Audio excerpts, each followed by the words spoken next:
This may be the heaviest breaking news week I've ever seen. We've got about 5 stories that would lead a show on any normal week. But what is a normal week? We're going to talk about Chairman Powell being investigated by the Department of Justice. We're going to do some follow on discussion of what happened in Minnesota. We're going to talk Venezuela. We're going to talk Iran. We've got a lot of other things to talk about here today. Welcome back to the podcast for the 54% of Americans who regularly vote for progress in every election and want to convince their friends and family members to join our majority. This is Majority 54. Jason had the good sense to be on vacation today, but I have brought in the big guns here. Harry Litman is a former U.S. attorney and deputy assistant attorney general. He teaches constitutional law and national security law at the University of California, Los Angeles School of Law and the University of California at San Diego Department of Political Science.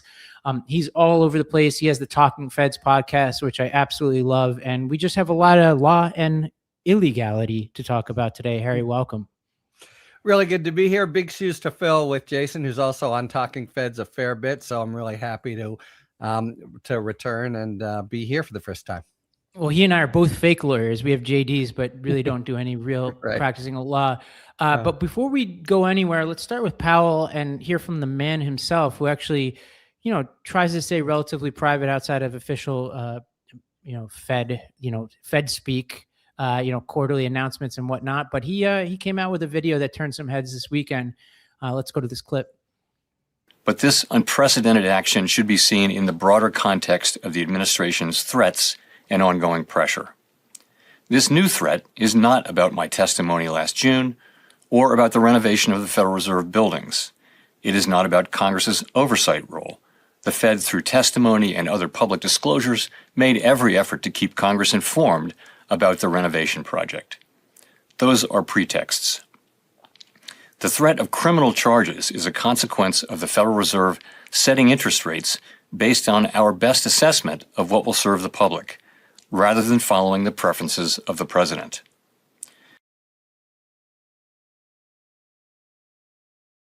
All right. So, Harry, help me out here, and let's try to take seriously that they have some kind of charges that they could bring here, and obviously we'll talk about how specious this all is, but what's the quote unquote best case scenario for the Trump administration charges that they could bring here?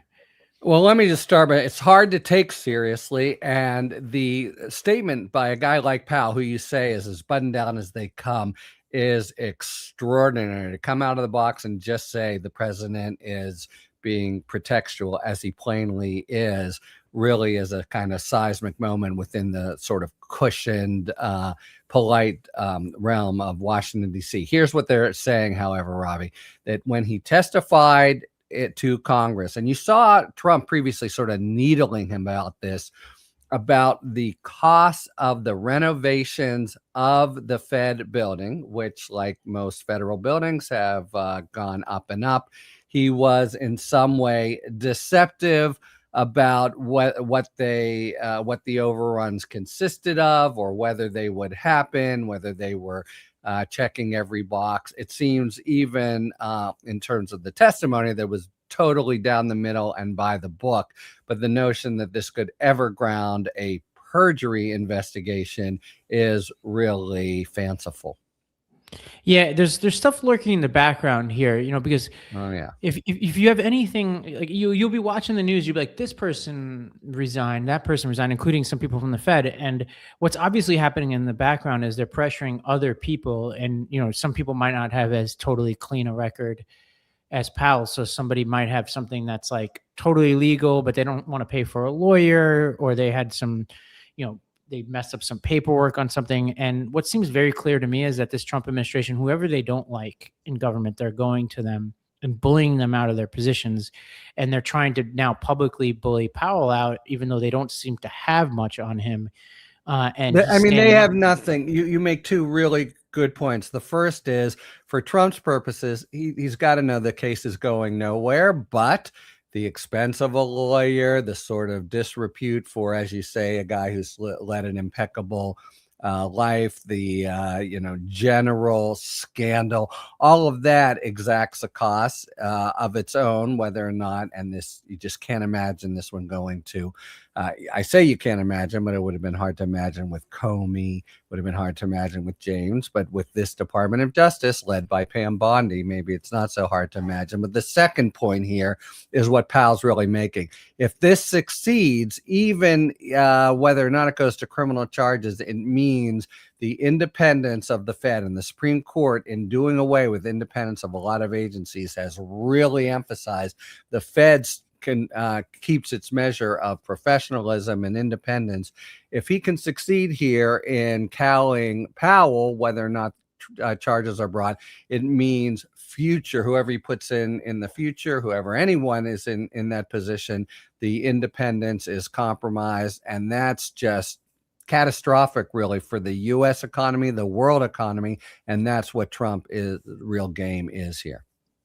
Well, Jeanine Pirro, who I believe is the U.S. attorney who's, handling these charges and this investigation, does not appear to be backing down. Let's hear from her. But the chairman says, no, you're attacking the independence of the Federal Reserve. That's not what we're doing. We're doing our job. And I think the sad part about this is no one is above the law, nor should anyone think that they have the right to be above the law, Sean.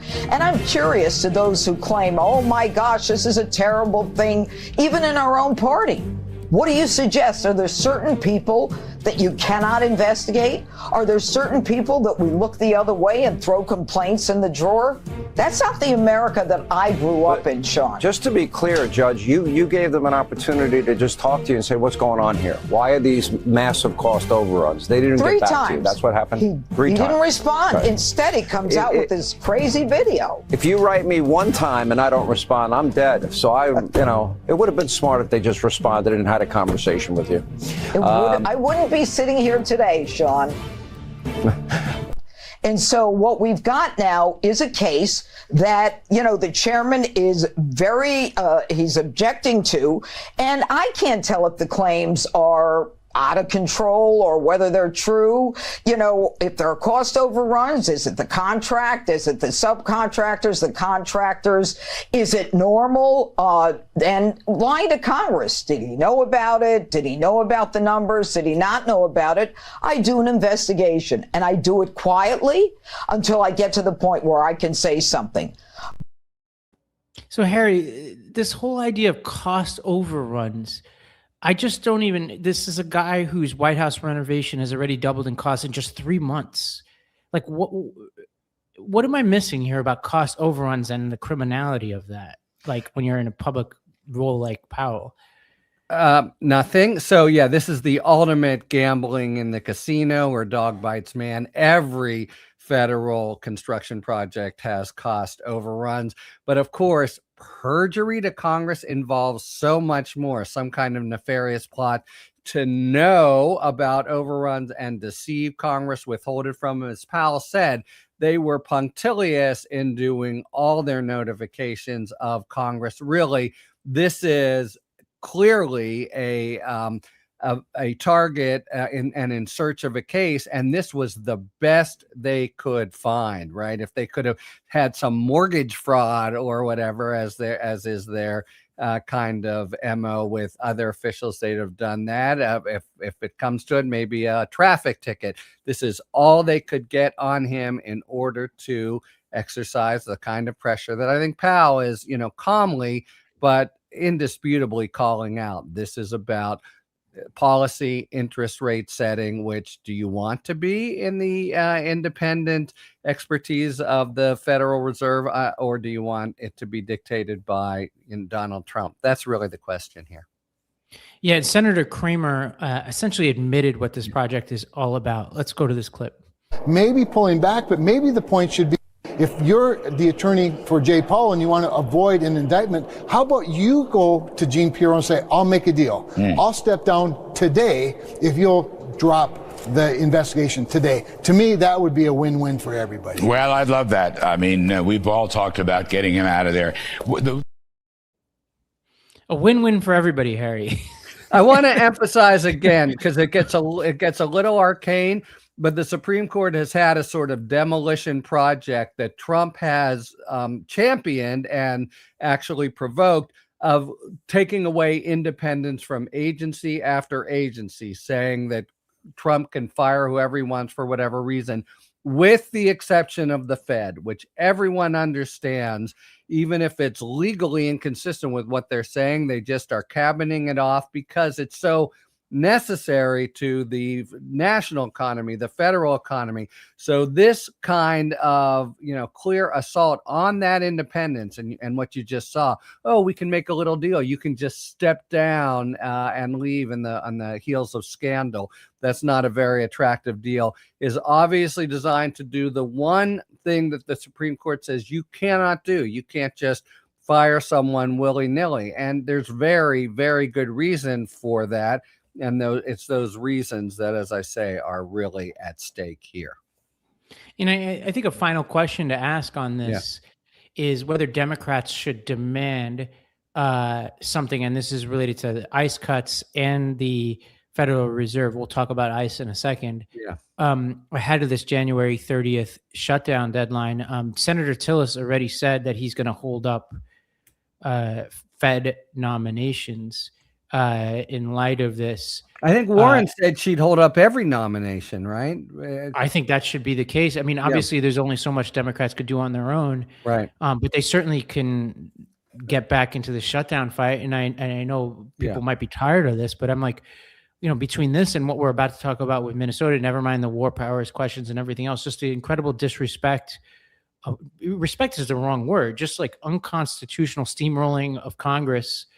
Who, by the way, approve these nominations, right? Like this unconstitutional, illegal, weaponizing of the Justice Department, steamrolling, ignoring Congress. At a certain point, Congress has to stick up for themselves. And what point is that? You're right. They have been steamrolled. I mean, they are just flat. And really, you can, Trump obviously is the center of attention, but so much of what's happened over the last year and the last several years has to do with the complete supine Congress, which to all accounts knows what it's doing, really has no love lost for Trump, but is just cowed completely. That's the real kind of core challenge of getting past this mess, is having them wake up just a little, as they did, for example, in the Epstein vote. Well, let's move on to Minnesota. Last week when Jason and I were on, the video had just come out, so we reacted to it. And I would say that, after looking at more video evidence, I'm only more certain of my opinion when I first saw the video, which was that this woman was murdered. And Tim Miller went on Piers Morgan and I think summed up pretty clearly how I feel about this matter. Let's go to the clip. Can we just be honest about this? Like, there is no way this person's life was at risk. The third shot, no one will address this. The third shot that he shoots, he is to the side of the car. He shoots her through the driver's side window. The car has already passed him. And then he calls her a fucking bitch. Like, this guy's life was not a threat. And let me tell you, you're trying to make this, and others, they try to say it's a both sides saying, it's a partisan. Obviously, the Trumpers defend him and the never Trumpers don't. That's not true. If you look at Tim Dillon, who's a pro-Trump podcaster, Joe Rogan just today has said this was totally inappropriate and wrong. Piers, at times you've called it both ways, but you've been friendly with Trump. You're seeing it clearly. Only 28% of the country in a recent poll said this shoot was appropriate, including only 64% of Republicans. Like, any 10% of independents, nobody who looks at this with open eyes can think this was justifiable. I'm sorry, that's just the truth. Like, we should just be honest about this. Like, there is no reason to kill that woman with her kids' toys in the passenger seat. Well, Will Chamberlain, why do you say Tim Miller's making that up? Well, he's essentially accusing all of us of bad faith. Like, I'm a lawyer. Yeah. I've been trained. I've read a lot about the law of self-defense. This was the most obvious self-defense shoot I've seen in quite some time. Really? And Come on. Really? Absolutely. He's directly in front of the car, 2 feet in front of the car. And she's barely moving. To a grocery store parking lot, Will. How do you get out of Walmart without shooting somebody? I'm hoping you're not carrying a weapon when you're going through the grocery store parking lot. Most of the time, because every day across the country, people are more scared than this guy. This is crazy. Lawful arrests by... So it's weird. This guy called, he basically is like, how dare you accuse me of bad faith? And then says this is the most obvious case of self-defense he's ever seen. I mean, that's crazy. Yeah, it's not only crazy, but it's very sort of Trumpian crazy, isn't it? To sort of double down and go hyper aggressive. Look, I want to be clear, as a former prosecutor, I worked on the Rodney King case. You see something that looks bad like this, you have to really push on it second by second, but I've done that. And, you know, I certainly agree with your assessment. And these kinds of really loose and irresponsible charges. Oh, he was 2 feet front. If you look very carefully, in fact, the car was not going right at him. If you look at his behavior all the way, it wasn't of a person who fears for his life. It was someone casually setting up. If you look at when he transfers the gun to his right hand and begins to shoot, none of it seems to have any justification in his being afraid for his life. Quite the contrary. Now, there's a difference between that overall assessment and what would have to precede the actual filing of charges, of really plumbing the depths of the investigation, which is going to be super hard here because the federal government has outrageously already prejudged it and said nothing to see here. But you're totally right that this is sort of split into kind of rhetorical grounds where people, I read 64%, 77% is what I've read, but that a majority of any party could look at this and say, oh, no problem here. It really is, just seems to be a rhetorical circling of wagons at the very top. And the people who are going along and saying, oh, no problem, I think just haven't looked at the damn video. Just in objective terms, I did these cases, and man, oh man, it sure looks like an execution. If he is not in imminent fear of death or serious bodily injury, that is what it is, a flat out killing, as Swalwell said. Again, as a prosecutor, I want to get to the very bottom before, saying I'm going to prove that beyond a reasonable doubt. But the people, coming out reflexively and saying this is a good shooting, they're just on another planet. Yeah. And it seems very clear that this guy violated a lot of DHS policy by blocking the car, by more than that, Robbie, I'm sorry to interrupt, but it's, everything before the shoot, he saunters to the other side, sets himself up. This is a guy who seems casually and calmly ready to, be threatening, which you can't do either, deadly force on someone who is not a remote threat.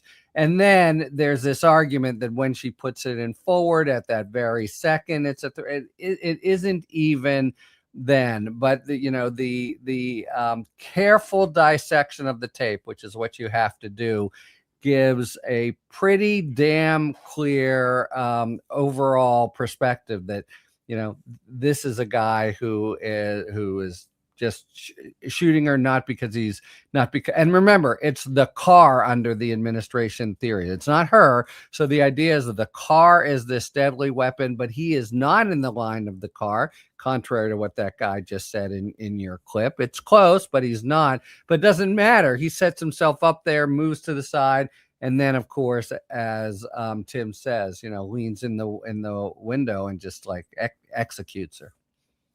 Well, we're going to take a break, and when we come back, we'll talk a little bit about, who can handle this investigation, who can't, where there's any chance of a local investigation. We'll look at some surprising clips from across the political spectrum about how people have reacted to this. We'll talk Venezuela, Iran, and other topics when we return. A lot going on. Qualia Senolytic is at the frontier of what is currently possible in human aging. Senolytics are a science field, revolutionizing human aging. And a big culprit behind that middle-aged feeling that we have can be senescent cells, aka zombie cells that linger in your body after their useful function, wasting your energy and resources. Let me break it down. The accumulation of those zombie cells can lead to less energy, slower workout recovery, joint discomfort, and basically feeling old.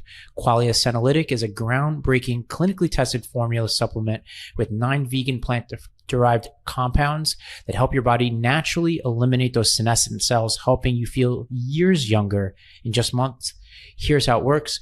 You could take it just 2 days a month, helping your body naturally eliminate zombie cells to age better at the cellular level. And Qualia's breakthrough formula is vegan, non-GMO, and tested by leading scientists. And since Qualia Senolytic, I've been able to turn back the clock. I have higher energy, less soreness after exercise, a big boost in productivity. I've been taking them as I recover from my arm injury. And it's made me feel youthful, energized, excited about life again. Experience the science of feeling younger. Go to qualialife.com/majority for up to 50% off your purchase and use the code majority for an additional 15% off. That's QUALIA life.com/majority for an extra 15% off your purchase, and your older self will thank you. Thanks to Qualia for sponsoring this episode.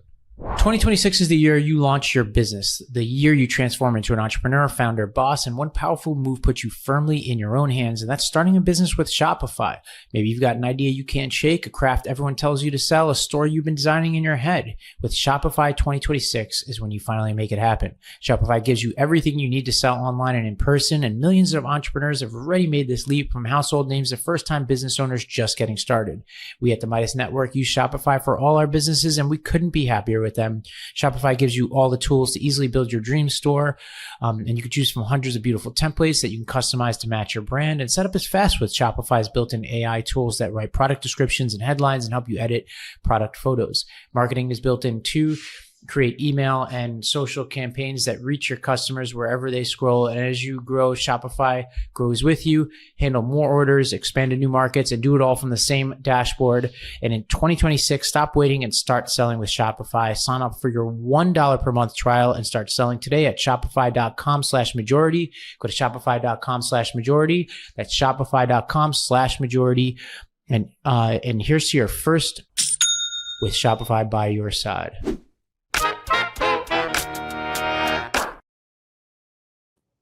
All right. Well, Tim Miller alluded to the fact that this is not just a liberal, progressive, democratic reaction to this video, that there are a lot of people out there who have even previously supported Trump and endorsed him, who are having a hard time with not just this video, but with ICE in general, and no more prominent than Joe Rogan. So let's start with him. It's also very ugly to watch someone shoot a U.S. citizen, especially a woman, in the face. Right. Where it's like, I'm not that guy. I don't know what he thought. And again, this is a guy who had almost been run over, but it just looked horrific to me.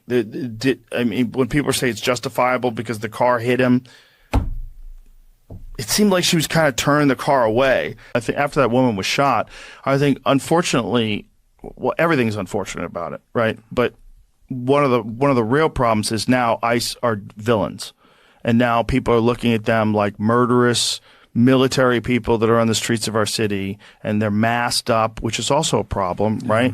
Because if you get arrested by a cop, you're allowed to ask the cop, what is your name and badge number? And you could film that cop. If you get arrested by an ICE agent, you have no such right. They're wearing a mask. They don't have to tell you shit. That's a problem. That's a problem on our city streets, right? Because you could also pretend to be an ICE agent. Right. So, this is, there's a lot of reasons for despair about, the events of the past few weeks. I mean, this year, we're only 14 days into 2026. I mean, I thought 2025, everybody's like, okay, turn the page on this horrible year. So there's a lot of reasons to be pessimistic, but people like Rogan are seeing at least what the rest of us are seeing.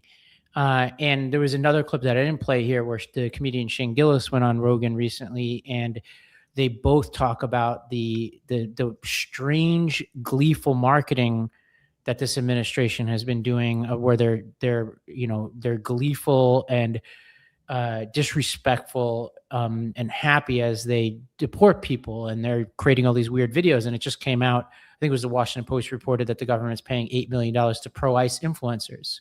And so this is part of a sophisticated PR campaign, Harry.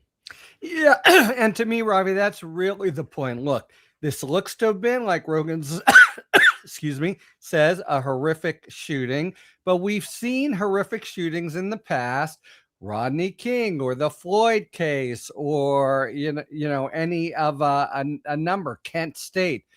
But what's really crazy here is the immediate response by the administration, the government tasked ultimately with enforcing the Constitution, taking care that the laws be enforced.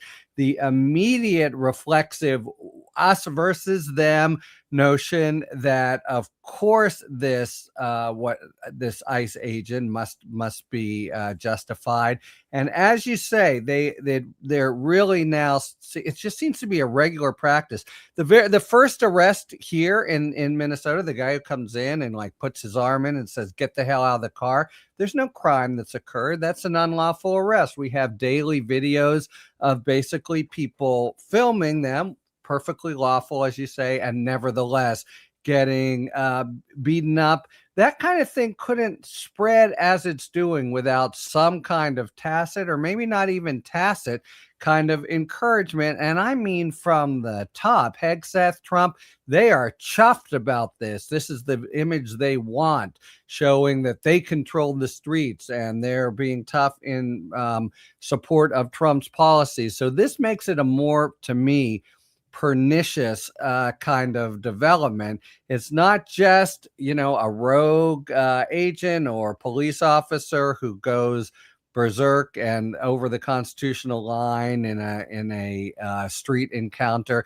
It seems to be really more than encouraged, championed from the very top, that Trump could just come out at when all we'd seen is a video and say, "Oh, it's a good shoot and hooray for him," and he was hit by the car, which seems to be false.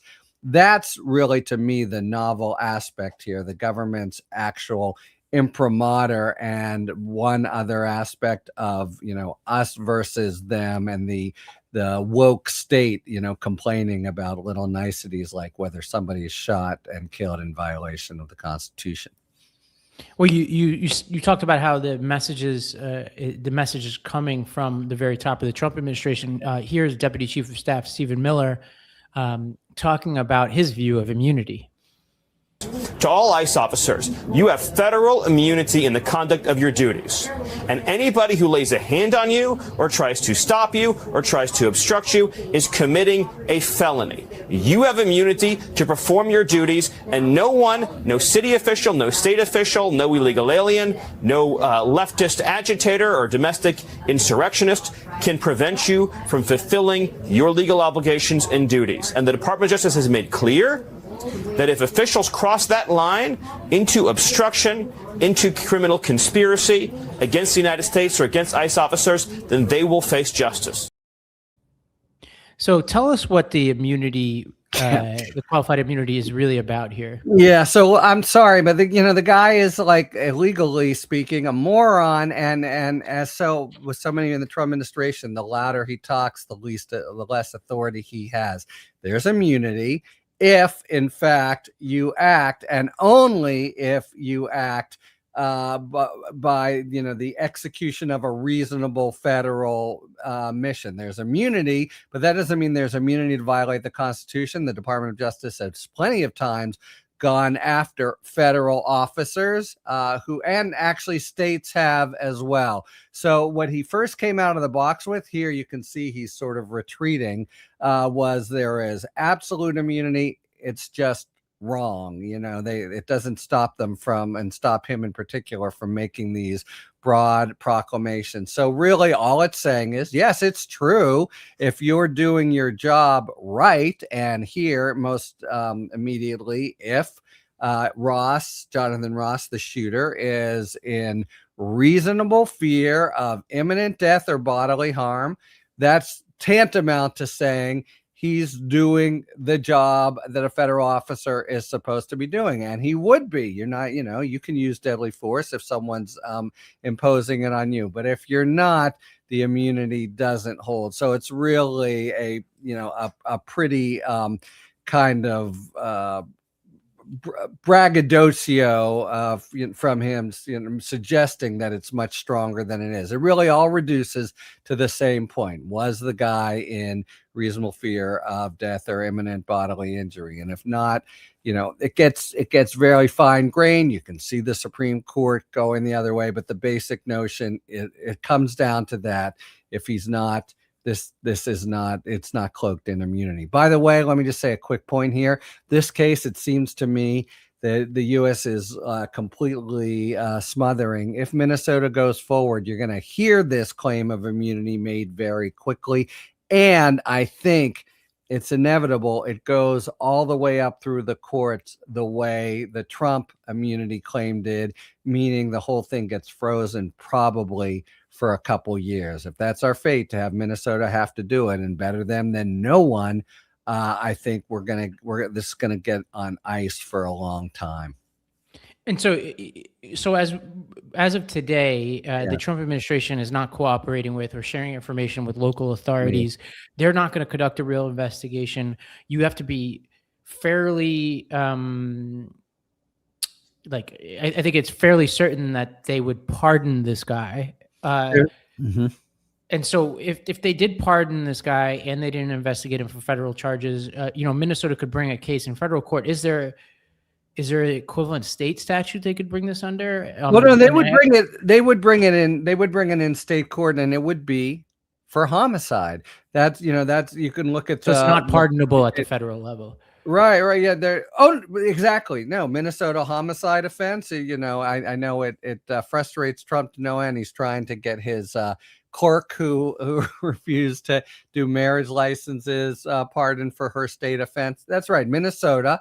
Look what happened in the Floyd case. This would be, Minnesota's law is a little tricky. It could be murder too, down to manslaughter. But yeah, if he's not cloaked in immunity, that means it's just probably a homicide under Minnesota law. Now, the point you're making, though, Ravi, it's unprecedented. You have, on the one hand, the Deputy Attorney General saying, "Oh, no investigation, not even an investigation is necessary here," and yet they've opened some kind of case in the U.S. Attorney's Office in Minnesota. This is what prompted 6 career prosecutors from the office to quit just yesterday, saying, you're basically telling us to investigate the widow of the victim here as being woke, and that was the real problem. But anyway, that kind of investigation will permit them perhaps to stonewall the states.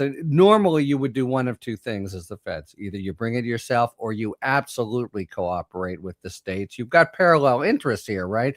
I mean, it's a really serious constitutional violation and a really serious homicide if that's, where the prosecutors determine things should go. So they are not only not doing it themselves, but it would look like they're trying to gum up the works, not share information. It's really scandalous.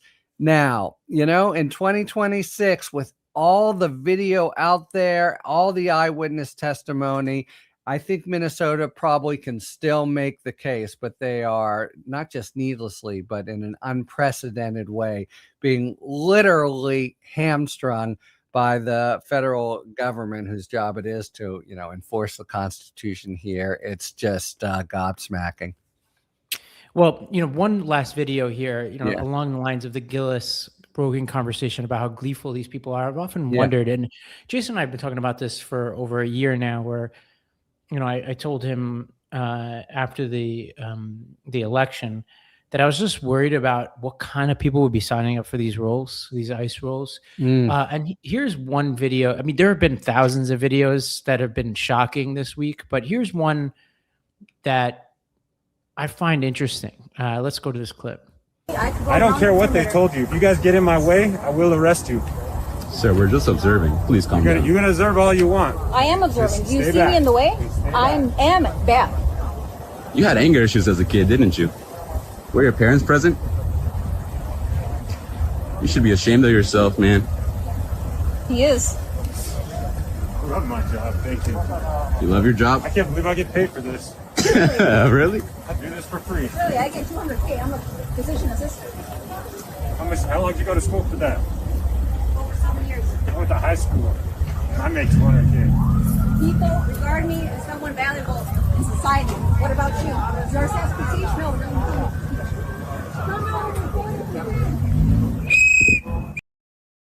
So for people who are just listening on audio, you've got this guy, all masked up with his hands at his hips while the protesters very calmly are like, ribbing him, which I think is a great act of civil disobedience. Good job to them. They're staying out of the way, but they're also making this guy annoyed. Clearly, he's so agitated. He keeps turning around and taking the bait every step of the way. And he says two things that I think are fascinating. One is he has a high school education, which, no offense to anybody with just a high school education, but he mentions that fact as a way to be like, oh, you became a physician's assistant. You had 7 years of education, which is like, number one, it's like any law enforcement training is going to tell you like that to volunteer information to belittle people who are not in any way in your way, right, is just textbook, like the opposite of what they would teach you to build relationships with members of the community and de-escalate a situation. But the most important thing he said was, I would do this for free, which whether you're listening to this and you want stricter enforcement of immigration or not, the idea that somebody would say they would, deport people for free and do the aggressive actions that guy's taking, and they would do it for free, I think tells you a lot about the kinds of people that they're recruiting for these jobs. There's a sadism. Look, to all accounts, and we just get the evidence accumulates every day. We're talking about really a kind of fascist force, an enclave within federal law enforcement. And it's the same, it seems to me, Ravi, silo problem that we have in the news and so many aspects of American society. In their little silo and up to Hegseth and Trump, they are heroes and champions, and the people that they're supposed to be serving or protecting are fucking bitches, as you say, and the like. And normally that kind of rogue force just couldn't, sometimes that culture will entrench itself in a particular local or even federal agency, but that's where the adults in the room, if there were adults here, are there to make sure things are being done by the book. And, as you say, by the way, it's so unprofessional for him to take the bait and respond and say neener as he does. But I'll tell you, I've seen instances where the protesters have done exactly what happened here, and they got, forcibly tackled and arrested from simply observing. They're supposed to know better. They do know better, but this attitude of, we're not here to serve you. We're here to control the streets, and you get the hell out of our way, and we're going to, enforce it and make you sorry if you don't.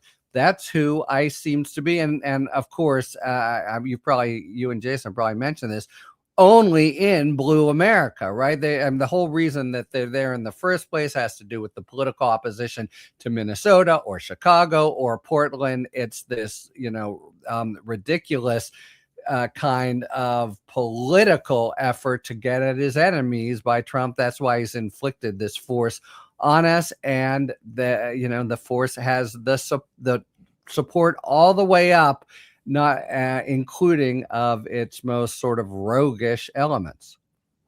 Well, we're going to take a break, Harry. When we come back, we're going to talk Venezuela, Iran, measles outbreak, by the way. There's just a lot happening in the world. We'll be right back.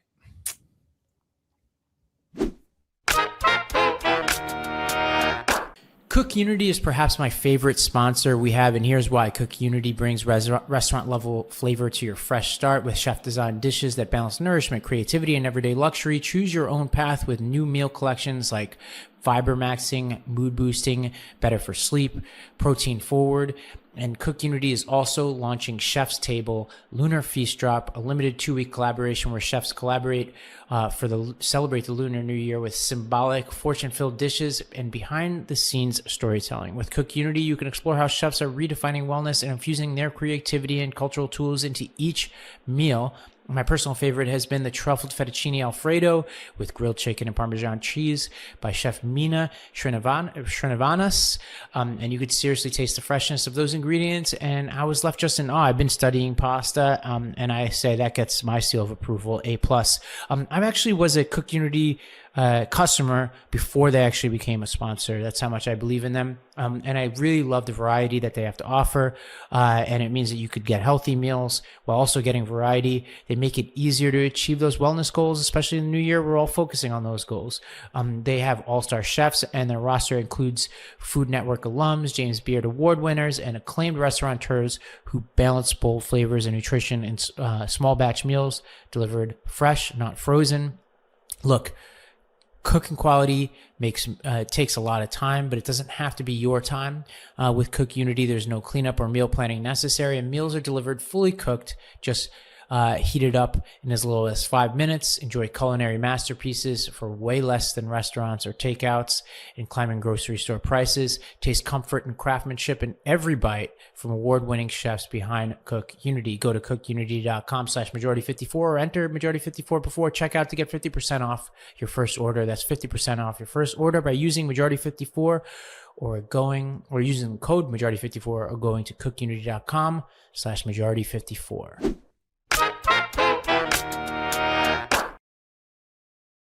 Again, normally we would spend the whole hour on the fact that we just took out a leader. Took out is the wrong word. Invaded a foreign country and extricated. Yeah, sounds pretty good to me. Yeah. So there's a million things we could talk about. Yeah. I'll just update the audience a little bit and say, Jason, I said something to Jason last week that I think probably confused some people, where he was talking about how, well, we're doing this for the oil and for the big oil companies. And I said, I was looking at the big oil side of things, and they didn't seem, and I said this last week, and it's only become more clear since, that they didn't seem, big oil, that interested in this question. That actually there was this narrative out there that they were somehow driving this.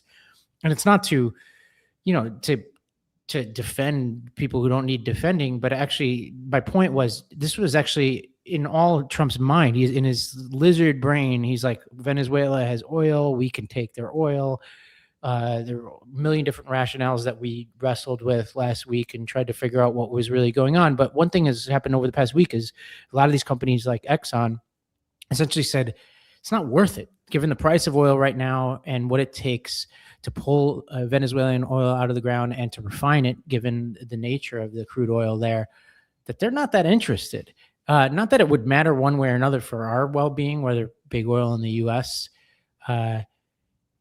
Makes a profit or not from this, but it just adds to like the just total confusion around what the Trump administration was trying to do. And then we also still have the vice president who now is the head of state in Venezuela, same regime, same lack of anti-democratic regime who's steamrolled past their opposition, and now is doing very similar things to that Iran, which we'll talk about in a second, is doing to their own population and protesters, rooting out anybody who's standing in the way. So a lot of problems there. So yeah. Before we say, I'm sorry. Go ahead, Ravi.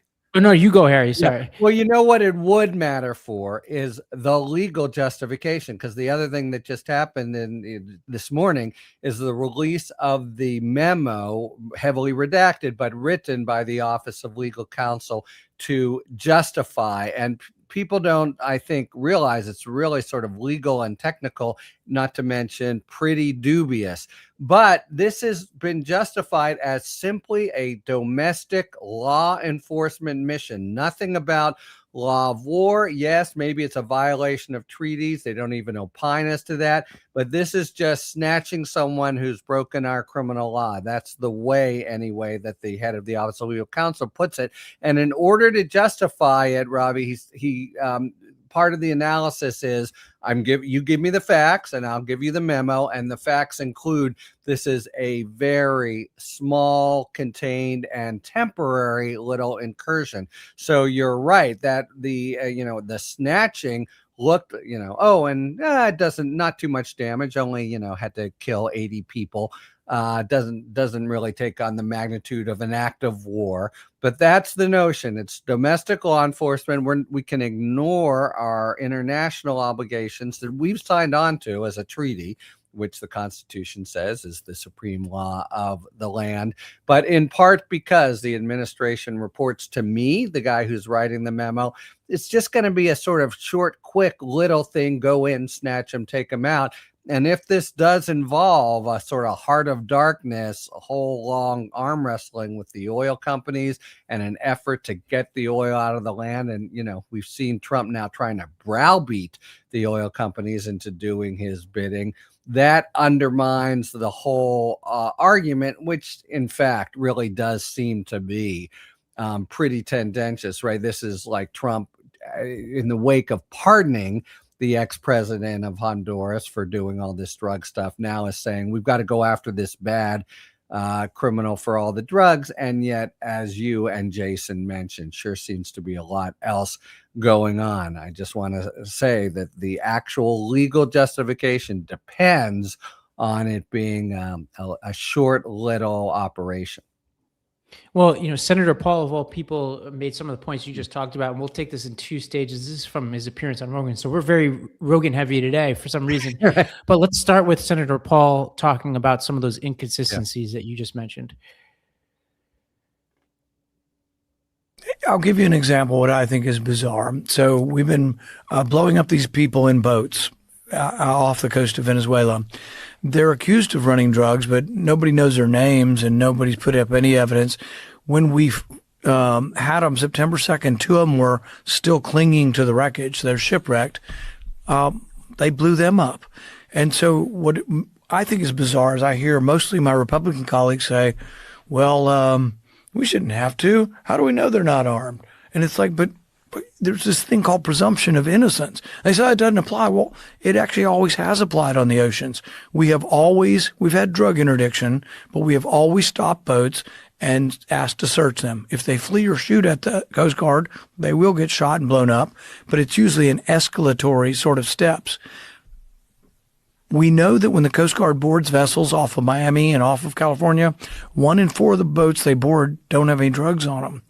So I look at my colleagues who say they're pro-life and they value God's inspiration in life, but they don't give a shit about these people in the boats. And are they terrible people in boats? I don't know. They're probably poor people in Venezuela and Colombia. And really, they say, well, we're at war with them. They're committing war by bringing drugs into America. They're not even coming here. They're going to these islands in the south part of the Caribbean, the cocaine, and it's not fentanyl at all. The cocaine's going to Europe. Those little boats can't get here. No one's even asked this common question. Those boats have these 4 engines on them. They're outboard boats. You can probably go about 100 miles before you have to refuel. They're 2,000 miles from us. They have to refuel 20 times to get here. It was all a pretense and a false argument. But I guess what I don't feel connected to my Republican colleagues is that those lives don't matter at all. And we just blow them up. And against all justice and against all laws of war, all laws of just war, we never have blown up people who were shipwrecked. It's against the military code of justice to do that. And we're doing it, and everybody just says, oh, well, they're drug dealers. Well, I think this is incredibly well said. I would add a nudge that Rogan did not give to Senator Paul, which is like, why are you approving all these people? Hegseth, for example, like you are a senator. It's like, actually, Senator Paul would be a great podcaster. Like he's saying all the things better than I could say them, but he actually happens to be more than a podcaster. He has powers that he's not exercising. But he also, Harry, talked about the legal justification here. And so I'm going to play this, and I would love for you coming out of this clip to give your reaction to his legal analysis here. Yeah. Let's go to this clip. We never have blown up people who were shipwrecked. It's against the military code of justice to do that. And we're doing it, and everybody just says, oh, well, they're drug dealers. Why do you think they were attacking those people? Because I've heard a bunch of different theories, and one of the big theories was they were trying to get the cartel upset at Maduro in order to get him out of office? It's all been a pretense for arresting Maduro. So we have to set up the predicate. We got to show you we care about drugs. But the weird thing about it is they really care about drugs, except for the former president of Honduras, Hernandez, who was given a 40-year sentence, was tried, was found guilty, was given 40 years in a U.S. jail, and he's let go. At the same time, we're arresting Maduro because we're attacking the United States with drugs. Seems like he agrees with what you're saying, Harry, that this was, they're trying to get a narrow domestic law enforcement. Yeah, and so not a very good look. I do want to say that what he's talking about, the real illegality, especially that double tap strike, Ravi, the time when they killed the two people, the supposed justification there's a different justification, and that's that somehow the drugs themselves are weapons of war. Just a ludicrous concept. They weren't even going. They were going to Suriname, not the United States, and they never could. But that was the idea there. Here they've switched gears completely, say, oh, never mind all this law of war stuff. This is just domestic law enforcement. But it really does seem to be, basically, how do we get Maduro out? And the oil is obviously in the consideration, and there seems to have been a whole kind of hatching of this idea with Stephen Miller, about making a quick strike and having somehow to do with this whole notion that narco terrorists are at war with us because they are selling cocaine. Really just, doesn't hunt at all. And now, I think the administration feels chuffed, even though the Maduro operation seems to have been unlawful. But it's not, I don't think it's going to wear very well. This isn't exactly a legal point, but it drags on, and the lesson always seems to be that the aftermath that we're buying onto is you don't see it in the flush of exaltation that he had when they snagged Maduro. But that's what's coming up, is I think a long, slow slog. But either in domestic law enforcement with Maduro or the international law of war, it's very, very dubious that we, the United States, haven't become the sort of villains of the world, the scofflaws who don't do right, who, don't just trammel international law. And what does that, I had a conversation with Mike McFall about, what are we supposed to say to Russia about Ukraine? What are we supposed to say about China about Taiwan? This is really, among other things, short-sighted. Well, one related issue here, we're not going to talk about Greenland today. Again, another issue that we could spend a lot of time on, and we don't have enough time to really do Iran justice. So we'll make sure that, there's probably a lot will happen between now and that next week. I think for the audience's sake, it's just too much to talk about in this short period of time. But, essentially for people who are just tuning in, that crisis, essentially the currency collapsed, the regime, people took to the streets because of a combination of the frustrations, the economic frustrations, and a lot of other frustrations. They took to the streets in ways they haven't in a long, long time. The regime is cracking down on protesters, thousands, if not tens of thousands, murdered. And they're signaling they're going to go way further. The Trump administration has said that help is on the way, and the question is going to be, what does that mean? And that's prompting a huge debate. We do not have time to talk about that. We'll make sure to come back to it next week.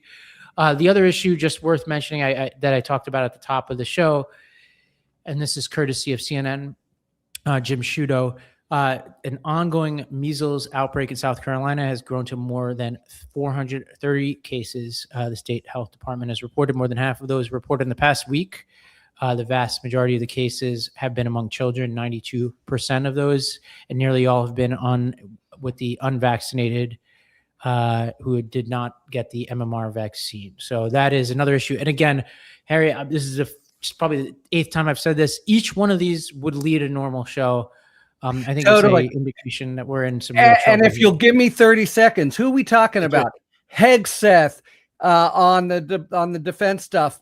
Kennedy on the measles. Noam saying, forget about the shooting. These are the very people who, it seems a generation ago that Trump strong-armed through when we knew they were really problematic nominees, but the Senate laid down, let him have his ways, and we are really still paying the costs of that big time, week in, week out. And as you say, it just seems to be going up and up and up.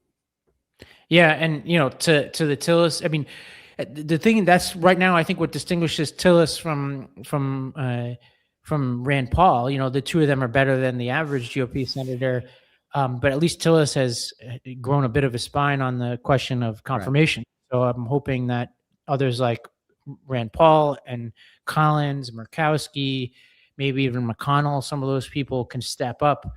We have it with the law of war resolution, right? Yeah. Yeah.